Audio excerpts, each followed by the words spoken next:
Testing. Hello. Testing. Hello. Welcome to. Well, we still have a minute. We still have 1 minute.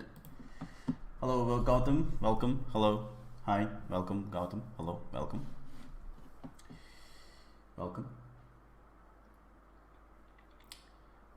Right then.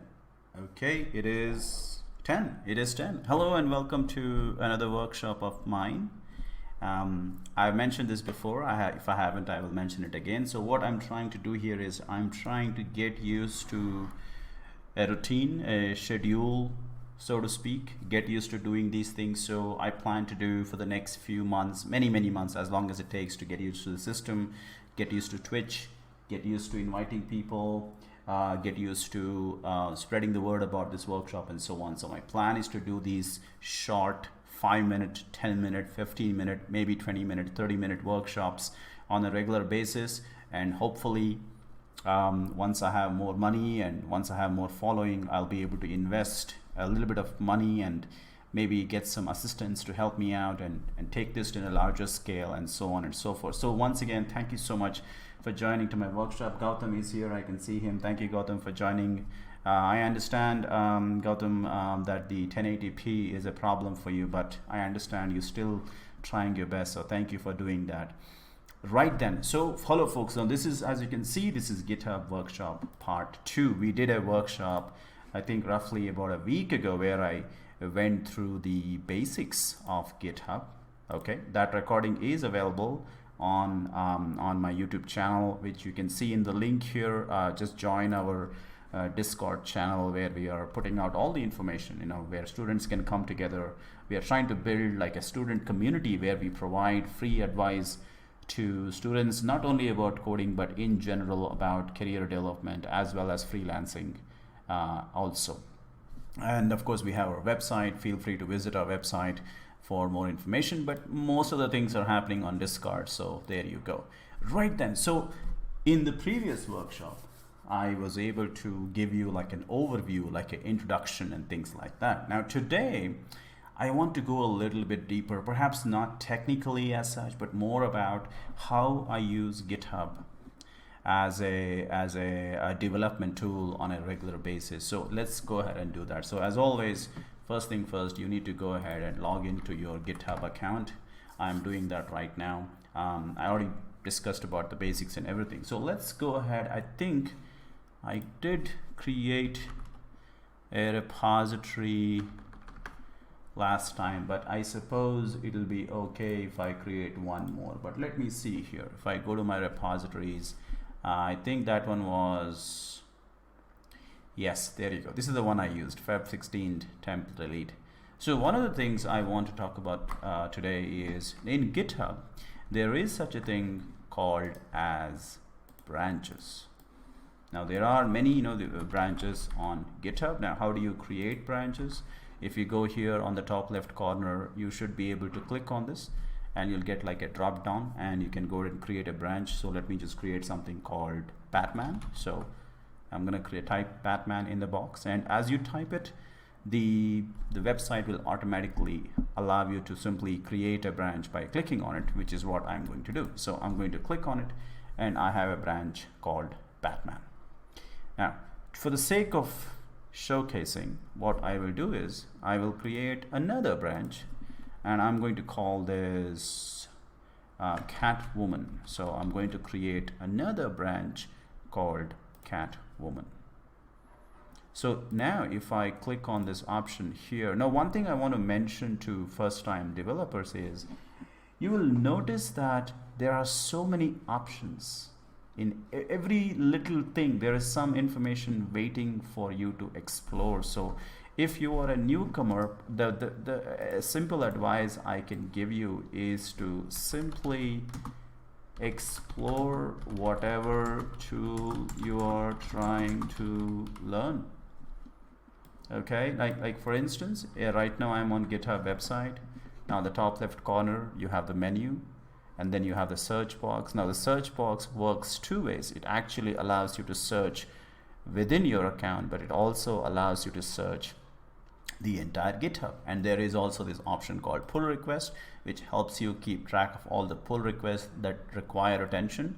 You also have something called issues, which again do the same thing, which are related to you. There's something called code spaces, which is like a virtual sandbox that GitHub is kind of started, I think maybe a year or 2 years ago. I haven't used it. Whenever I want a sandbox, I simply go and use CodePen, or I use Code Sandbox. I use CodePen for HTML, CSS, and JavaScript.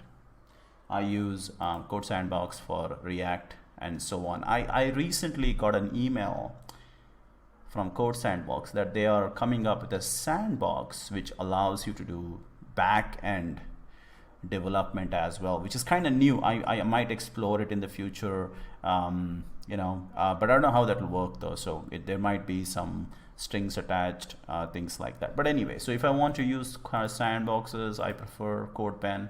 I prefer Code Sandbox. I would recommend that. But of course, Visual Studio also has something similar. Now there's also a marketplace where you can install apps which help you with a lot of things. I haven't used the marketplace that much, so I don't think I'll be able to explain this right now, but I understand many of these are useful for CI/CD, security, and things like that.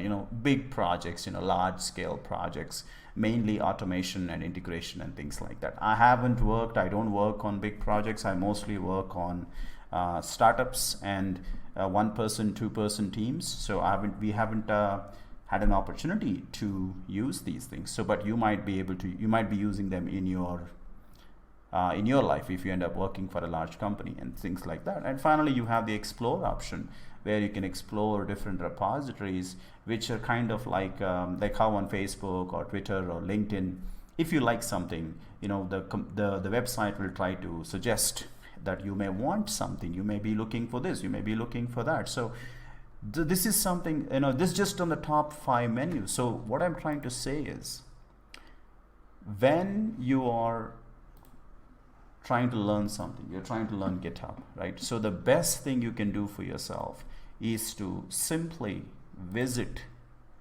the website or open the software and just click around, just click, see what it is, click, see what it is, click, see what it is. And every development tool has 20, 30, 40, 50, God knows how many buttons, and each of them will have additional things. And a lot of times you are learning simply by exploring the tool. So that is what I'm trying to say. So, and in fact, this is why I keep telling people, when you're looking to learn coding, you actually don't need a tutor or anything really. So you just allow yourself to explore, let your mind explore everything that is available. And I mean, sure, you might need to ask a few questions. For that, yes, you will need a tutor, you'll need an external resource and things like that. But otherwise, you really don't actually need a tutor or anything for that. Okay, so anyway, so that's what I'm trying to say. So whether it is GitHub, whether it is VS Code or some other tool, just click around, just click around, see what it is, click around, see what it is. And most of this is free. You look at this again. So we came to settings. There are so many things going on here, and each of them, just the general tab alone has some 30, 40 things for you to explore. A lot of times, I mean, I am mostly self-learned. I mean, yes, I do purchase tutorials myself. I attend workshops myself, conducted by others and so on, but mostly to organize my thoughts, mostly to, put some kind of a format, put things in a specific way, organize things. For those reasons, I might attend a workshop, I will purchase a course, participate in a course and things like that. But I like to do that after I have already spent enough time exploring things on my own way. For instance, JavaScript, something I do and teach on a regular basis. For many years, I simply allowed JavaScript to happen on its own as part of my projects and things like that. I only went ahead and really organized my JavaScript knowledge in a few years ago. Before that, I would just let JavaScript happen naturally, just let it explore itself, and I'm just kind of along for the ride and so on and so forth. So just remember that whenever you're trying, like right now, same thing with GitHub, go ahead, I'm just clicking here, clicking there. When you practice it, just create a repository. You have nothing to lose. Just click, click, click, see what happens. If something gets destroyed or deleted, just create a new one. Don't worry about it. It's a no risk scenario. You have everything to gain and nothing to lose. But anyway, let's return to branches. One reason why we use branches is because in software there is always something that can go wrong. All right, let me get my trusty paint software here so I can draw something. So the same thing I did last time, I'm gonna do the same thing today as well. So I'm gonna get this, I'm gonna choose a vibrant color. All right, that won't work for us. Let's try this one. Okay, all right, so there you go. Now what I'm trying to say is, now see, software is, as time keeps going, your software gets built. Right now, on the first day, your software has minimum features, and then you add some more features, you add some more features, you get bugs, you fix them, and so on and so forth. But there is such a thing called as status quo, which means when you're trying to fix something, when you're trying to fix a bug, when you're trying to add a new feature, you don't want to break this status quo. I mean, you want to do more, you want to make something better, but you don't want to ruin something that was already working. So how do we ensure in software development, like when I'm working for a client, what do I do? Okay, so whenever I know, like, okay, something is working, something is working, and now of course every week I have to add new features, I have to add new stuff. So what I do is I create a new branch. So let's say I am doing a fix for a bug. So I create a new branch. Let's say the bug is bug 1. So I'll create a new branch for bug 1. And then I will do the work on this branch.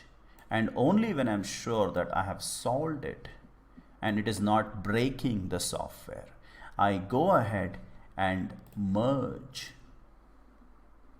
this branch with the main branch. Okay, this is the main reason I use branches. There may be other reasons as well, because when it comes to software, everybody uses things in their own way. But I use it mainly to make sure that whenever I'm working for a new feature, let's say I'm working on a new feature, then I will create a new branch. So let's say I'm working on a feature number 2. So I create a new branch, I do all the coding on the new branch, and only when I'm 100% certain that it doesn't break anything, I will make it merge with the main branch. So you'll always have, now think of this red thing as the main branch. So red is the main branch, but we create new branches as we keep working on the project. Now another thing that will happen is, see, so you always have your main branch. So you always have your main branch. Now we call this the main branch or the stable branch. Now when you're working on something, it is very likely that in your company, in your organization, even if you're a small company or something, you will always have at least one development branch. Okay, and you will also have another branch which is called as the staging branch. So you have the, let me get another marker here. So you have the development branch and you have the staging branch, and then you have the main branch. So this is the main branch, this is the development branch, and this is the staging branch. Now the idea here is the development branch is the one which you will be using to do all your coding. And don't forget, if your team has 2 developers, they may be creating additional branches. Okay, so you can take, you have the dev branch, and from that branch there are more and more branches being created as and when a person is working on, and then after the work is done, once they solve a feature, it will come back and become merged with the development branch. So you can create branches from branches depending on how you're working. So that is the development branch. So the development branch is where you get to experiment and things like that. And then what you do is when you're ready to test it, show it to the customer or something like that, then what you do is you take your development branch and then you kind of merge it with the staging branch. So there you go. So what we do is we take the development branch and we merge it with the staging branch, and this gets deployed. Okay, so the staging branch is the one that gets deployed to the staging cloud. Okay, so just now one thing you want to remember is that the main branch is never affected. And then what happens is your bosses or your clients, they will test the staging. If you have a testing team, they will test the staging branch, and when this is ready, when the staging is ready, then we come and merge the main branch with the staging branch.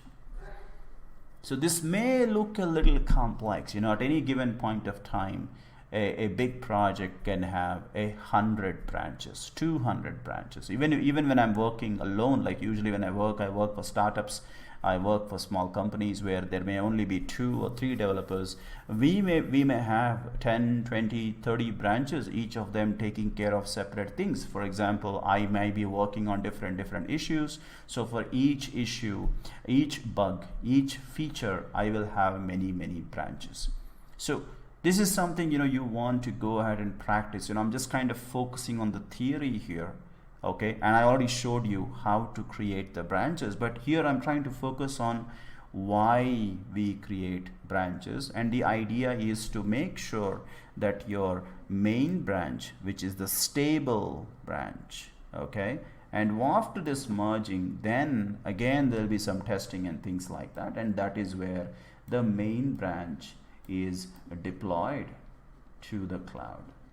That is the one which your final customer will be able to use. So this is like an advanced topic, of course, so that is why I'm calling this GitHub workshop part 2.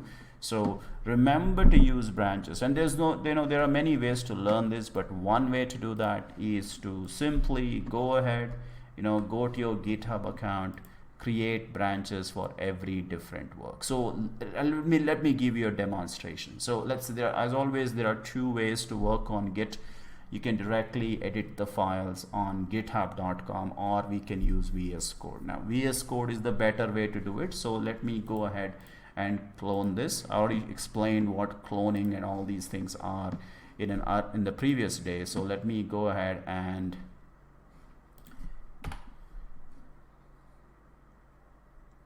I wasn't expecting that to have so many files. I think that is React.js. So let me cancel that. Okay, let me see. Did I there it is. That's gone. So let me go ahead and clone it. So I'm going to open my CMD, clone. There we go. And there it is. Now I want to right click, open this in VS Code. Alright, there as always I would like to open the terminal. Now what I want to do is I want to say git pull. Git pull is a command that you will use to pull the latest information along with the latest branches. So there are many ways to switch branches, but the one I like to do is simply go to the bottom left corner and then you can see all the branches. So let me go to the Batman branch. Now you can see here on the bottom left corner we are now in the Batman branch, and whenever I change branches I always like to do git pull. Just a old habit of mine. It may not be necessary, but I feel like that is required to get the latest changes, especially if you're working in a team. So what I'll do is I will go here and I'm going to say to the top I'm going to add today's date. Today's date is February 21st. So I'm going to say February 21st. We are mainly discussing about branches and why we use them, and this is the Batman branch, so I'm just gonna make a note of that. Right, so as usual I'm going to say git status, I'm going to say git add, and then I'm going to say git status again, then I'm going to say git commit, and then I'm going to say testing Batman branch, first line, second line, another day, another workshop. Usually the second commit is the detailed one, discussing branches, and there we go, and then I'm going to say git push. So now all this work is happening in the Batman branch. So if I go online to GitHub, I will see that yes, I have a notification, but you'll notice that the main branch does not have the Batman information. So this is what I'm talking about. So the idea behind branches is to keep things separate while still working in the same repository. So that is what we are trying to do here. So now, however, if I click here and change to Batman, all the Batman work will become visible. So this is the reason why we use branches. So we are able to create like isolated silos. So as far as I am concerned, main is the stable code, the one which is currently working, status quo. I don't want to mess it up. However, I'm trying to experiment with a new bug or a feature called Batman. So all the Batman related work will happen on the Batman branch. Now suppose I'm working on one more thing, or I have another developer, so they will be working on the Catwoman branch. So what I'll do is I'll go back here, once again I'll do git pull. You don't need to do it, but I like to do it, and then I'm gonna go to Batman and switch over to the Catwoman branch, and once again I'll do a git pull, and I just want to make sure everything is up to date, and there it is. So here I'm going to say, I'll put today's date again, February 21st, and then I'll say this is the branch which has work related to Catwoman. There you go, meow. So now I'll come to the bottom as usual, git status, git add dot, git status again, and git commit.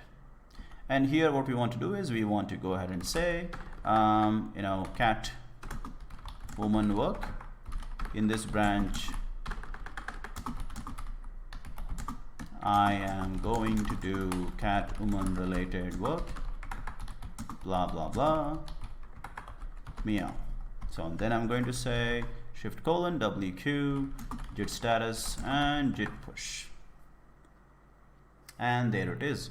And now if I go back to github.com, I can just reload it, and I can see that the Catwoman stuff is now updated on my repository. However, all of this is only happening on the Catwoman side of things. If I were to switch to Batman, I'll get the Batman side of things, and if I were to switch to the main branch, I'll get the main stable code.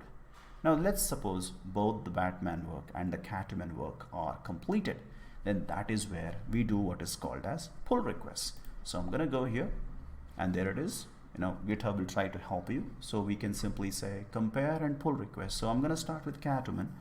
I'm gonna click on this, and there it is. It gives you a nice interface. It says here able to merge. Now remember, occasionally you might get merge conflicts, so just keep an eye out for that. So here I'm going to say button called create pull request, and the GitHub will check if it is easy to commit, and you'll get some other notifications like branch protection rules, GitHub actions, and things like that. I might go into it in a future workshop, but for today I'm gonna go ahead and click on everything is green, so looks good. I'm simply going to merge. And now if I come back to the main repository, I'll see that the main branch has the Catwoman stuff, because the Catwoman branch information has been merged with the main branch. So now that branch is taken care of, and if you want, you can go ahead and delete it or just leave it as it is. Let's do the same thing to the Batman branch. So here I'm going to click on the button on the top. It'll compare, it'll check. There you go. So it says I cannot automatically merge. See, there it is. Now the problem is, see, let me try to explain this again. So the idea is whenever you're trying to merge So let's say you have a file, and you have this file on the Catwoman branch, and you have the same file open on the Batman branch. Now if you're editing the same file, especially the same line number, then that is like same file you're trying to work on at the same time. So obviously that is going to be creating what is called as conflicts. But that's okay, this happens a lot. When you're working on a team, it's quite possible that two different files are being worked upon by the two different files. A single file is being worked upon by two different developers. So this is a common thing. It's not something to panic. However, somebody has to sit down and figure out how to resolve this merge conflict. So let's see how it works. So let me go back to GitHub, and I'm going to create a pull request. Anyway, you can see here, even though automatically we cannot merge, I am getting an option to still create a pull request. So I'm going to click on create pull request, and I'm going to get a warning saying that it cannot be merged. See, this says the branch conflict has to be resolved. So I will go ahead and click on resolve conflicts, and now it's trying to say, hey, what do you want to do here? What do you want to do? This is the problem. What would you like to do? So here I want to keep both the things. See, I want to keep the Catwoman things, and I also want to keep the Batman thing. So what I'll do is I'll go here, and I am going to simply remove this, and I'll keep everything. So this is what I want to do. So I'm going to say, so I am going to keep both. So once I do this, all I have to do is simply go ahead and say mark as resolved, and I'm going to commit this. So now it's going to check again, and this time it says the conflict has been resolved. So this is a common scenario. So right now I only have one file to deal with, but when you're working on a complex project, especially in an office or something, you may have to figure out how to solve conflicts with many files. Okay, so you just have to get used to it. It's not something you learn immediately. It's something you learn over a period of time, and you'll get some experience and things like that. But there you go. I'm glad this conflict happened, so that I was able to show you how to resolve a file conflict. And now that the conflict has been resolved, I can simply go ahead and say merge pull request, and it says, hey, the pull request is successful. If you want, you can delete the branch, or you can just keep it. It's fine. It's very safe to delete. There you go. So now if I come back to the repository and I go to the main branch, I can see that I have both Batman related work and I have the Catwoman related work. And that is how you go ahead and do branches and stuff like that. Now I have one last topic I want to discuss before I end this workshop. Now, for example, I keep mentioning in my presentation here that you can join our Discord and you can ask questions and things like that. So how exactly do you ask questions on GitHub? You will see a lot of people do this, especially if you want to do things like contributing. You want to do open source contribution, or you want to use a open source library.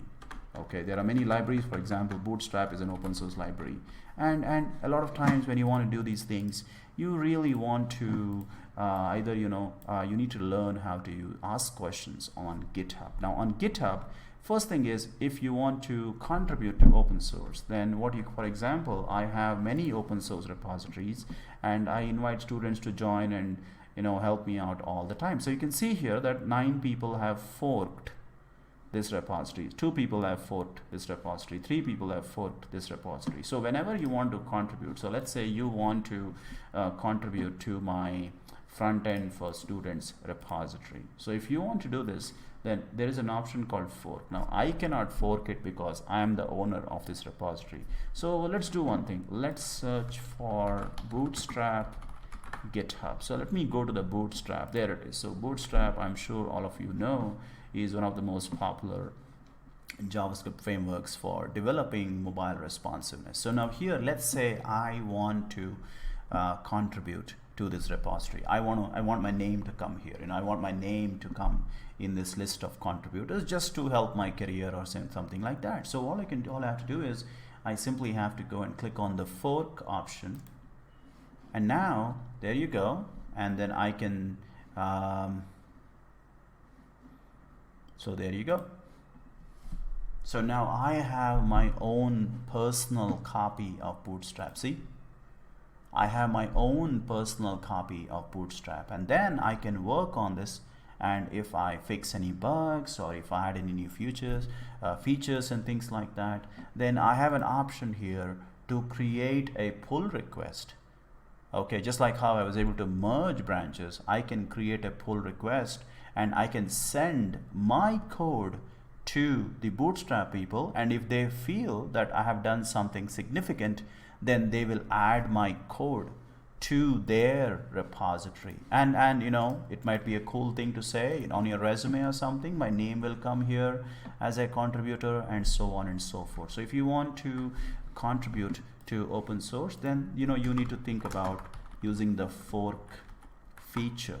That is how you would go ahead and fork and contribute to an open source software. And you can do it for anybody. For example, I have a few open source projects in my account also. So if you're interested, just join my Discord and let me know. I can help you.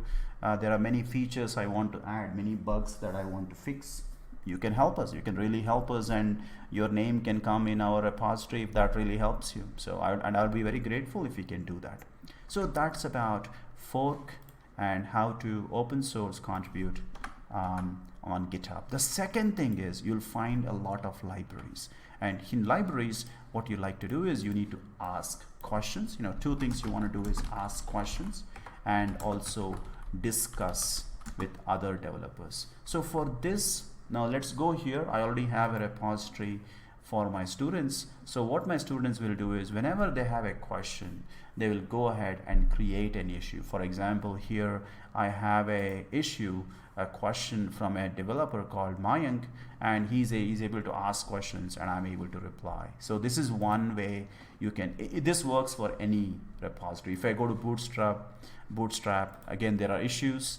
I can go ahead and look at all the existing issues. I can reply for questions. I can help others if I know something, or if I don't know something, at least I can read and learn more things, and I can also create new issues.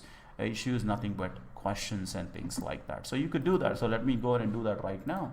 So I'm just going to go ahead and go to my own repository, my own open source software, and I'm going to say new issue. I'm just going to say demoing asking doubts on Twitch workshop. So I'm going to just say to, hey guys,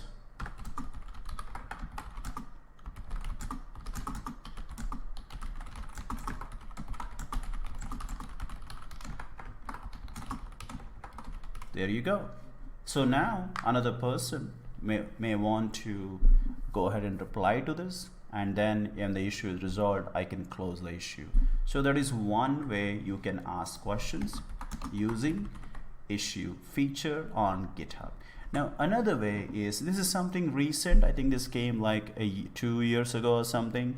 We also have something called discussions. So here once again there are a lot of you can discuss things. For instance, this is again my own community, my own open source project. If I go here, I see here that people are, I put a discussion like, hey guys, how to make your GitHub better. I think I talked about it in the first workshop. So there you go. So, and many people, and 2 people, there you go. So 2 folks have replied, they have updated their resume, they put their photos and things like that. There you go. Again, here another developer, he's showcasing that he was able to update. So we can discuss and reply. So issue and discussion, they almost look the same.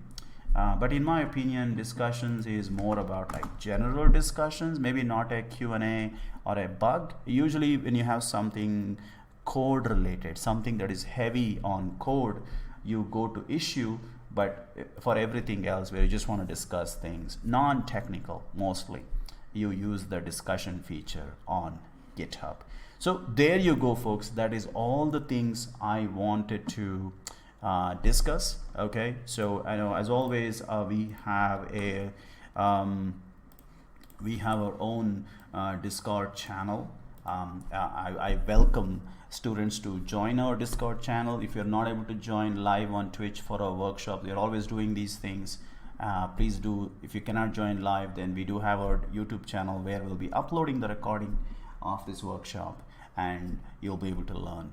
So I think Gautam is still online. Gautam, thank you so much for joining, and I hope this was useful to you. I know you can't watch it because of the internet problems, my friend. Hopefully you can check out the recording, which I'll be uploading by tomorrow morning. So thank you for joining, Gautam. Thank you. Anybody else who might be watching this on the recording, please do join us for future workshops and things like that. Have a good night. Take care.